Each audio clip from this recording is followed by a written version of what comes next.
जून में ईरान के परमाणु ठिकानों पर अमेरिका और इसराइल ने मिलकर जबरदस्त हमला किया था।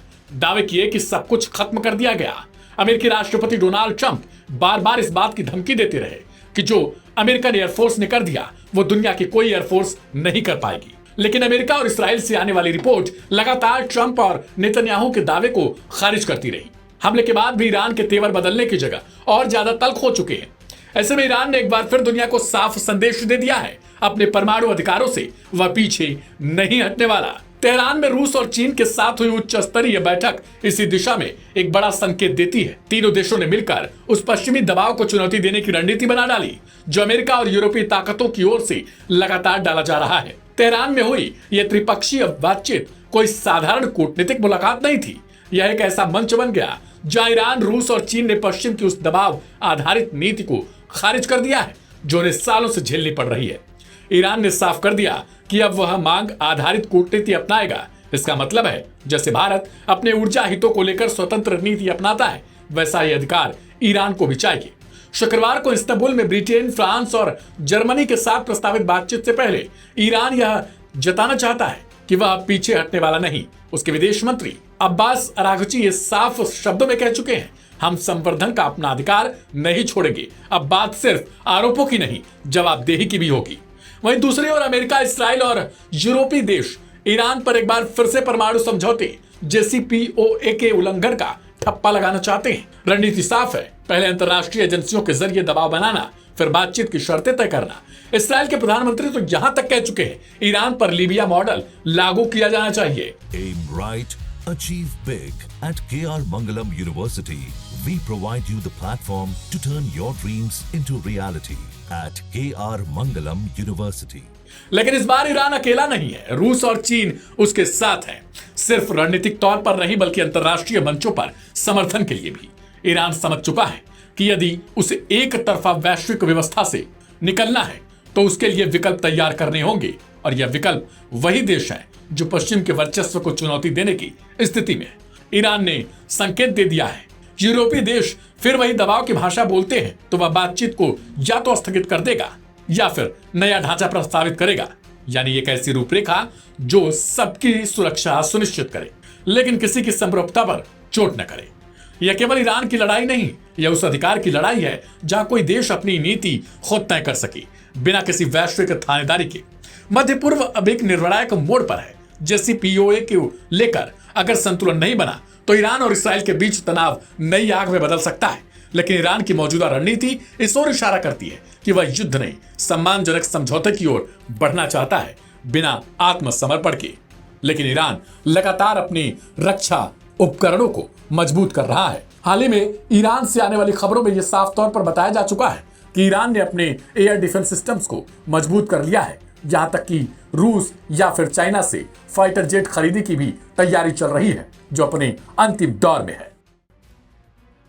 इसराइल 7 मोर्चों पर युद्ध लड़ रहा है। Gaza, Syria, Lebanon, Iran, West Bank, Yemen और इराक जैसे इलाकों में उसकी सेनाएं लगातार सक्रिय हैं।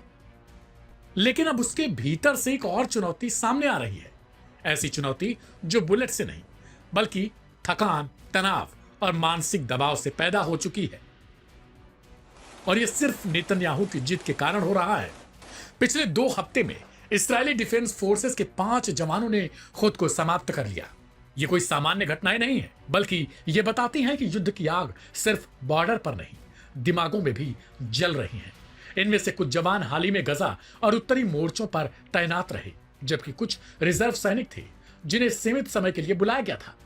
इनमें से एक 19 साल का जवान नॉर्वे से आया था जिसने ट्रेनिंग के दौरान ही खुद को समाप्त करने का फैसला कर लिया।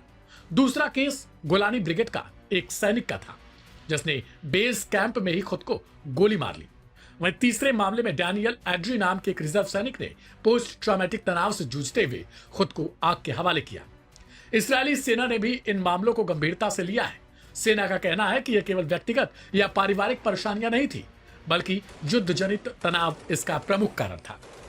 इस्राएल गजा में लगातार बमबारी कर रहा है। हर रोज सैकड़ों मौतें दर्ज की जा रही हैं और धीरे धीरे गजा में होने वाले मौतों का आंकड़ा 60,000 को भी पार कर चुका है।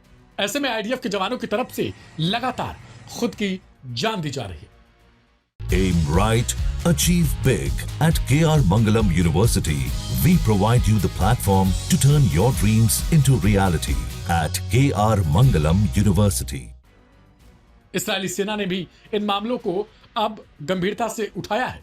यही वो मोर्चा है जहां इस्राएल को सबसे बड़ा अदृश्य झटका भी लगा और यही हमास को मनोवैज्ञानिक बढ़त मिलती दिखाई दे रही है। गाजा में बीते 21 महीनों से जारी संघर्ष में अब तक 893 इस्राएली सैनिकों की मौत हो चुकी है, जबकि 7 अक्टूबर 2023 के हमले में लगभग 1200 नागरिकों की जान गई थी। उसी हमले ने इस युद्ध चक्र को जन्म दिया जिसकी चपेट में पूरा क्षेत्र है।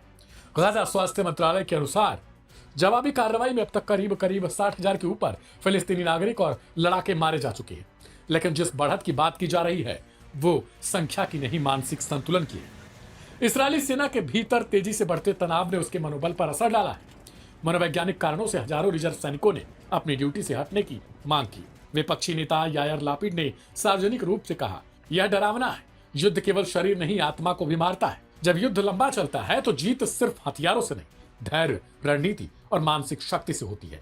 इस मोर्चे पर हमास को बिना एक भी नई कार्रवाई किए वो बढ़त मिली है जिसकी कोई मिसाल नहीं बनती।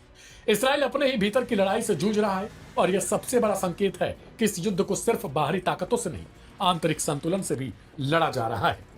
ऐसे में इस्राएल के लिए यह बड़ा झटका है कि आगे चलकर इस्राएल अपने अंदर होने वाली इन मौतों से लड़ पाएगा या फिर नहीं, क्योंकि गाजा में जिस हिसाब से मानवता का संहार किया जा रहा है उस पर ना कोई देश बोल रहा, ना कोई मुस्लिम राष्ट्र गाजा वाले लोगों को बचाने के लिए आ रहा।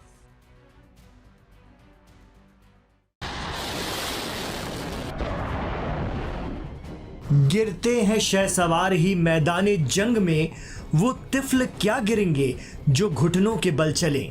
जी हां, बाबर फिर उठ खड़ा हुआ है, वो भी दोगुनी ताकत के साथ, क्योंकि इसके साथ है सैयद। बाबर के बारे में नहीं जानते तो जान लीजिए, ये इसराइल के F-35 फाइटर जेट का काल है। 12 दिनों की ईरान इसराइल जंग में इसराइल में तो भारी तबाही मची, ईरान को भी खासा नुकसान उठाना पड़ा, लेकिन बावजूद इसके वो महज कुछ ही दिनों में फिर से अपने पैरों पर खड़ा हो गया है। खास बात यह है कि इसके लिए ईरान ने किसी दूसरे देश से कोई मदद नहीं ली।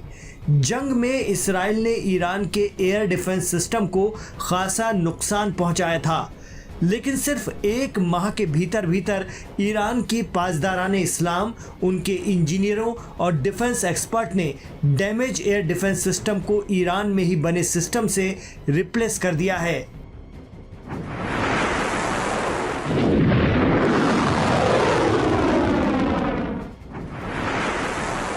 इससे साफ भी हुआ है कि ईरान मिडिल ईस्ट में एक खुद मुख्तार ताकत है, वो किसी की बैसाखी पर नहीं खड़ा है।